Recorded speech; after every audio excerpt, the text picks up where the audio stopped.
In a clinical setting, I would be doing this on both sides, but for the sake of this video, I'll only be doing one.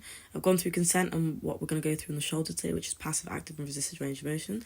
What you saw there was flexion and then back into neutral and then into extension. We're now onto abduction, back into neutral, into adduction. Coming back into that neutral position, we're doing internal and external rotation. External and then internal rotation. And again, with the one arm because you don't want them crossing in. I'm now going on to external and internal rotation in abduction. So now moving on to the passive movements. Get your client to lie on a bed. Shuffle over to the side so the shoulder's coming off the side.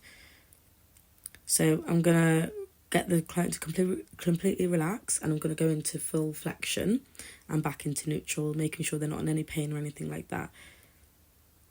Then we're going into flexion, making sure they're completely relaxed, back into that neutral position, and then abduction, and then back into adduction. Making sure to stop in the neutral position first. So now we're going to do the internal and external rotations. So we're going to go let her completely relax. We're going external and then now internal. We're going to go into the internal and external rotation of abduction as well. Making sure they're not in any pain and they're comfortable. So I'm just passively doing this now, making sure she's completely relaxed and not pushing it too far because this is an easy position to cause issues with rotator cuffs. Now we're going into the resistive side of the shoulder. So we're going to go into resisted shoulder flexion. And then back down into shoulder extension. Making sure she's not in any pain or anything like that. Okay, now we're going to do abduction. Starting from that neutral point in an isotonic hold. And then come back to that neutral point. And then come across into adduction.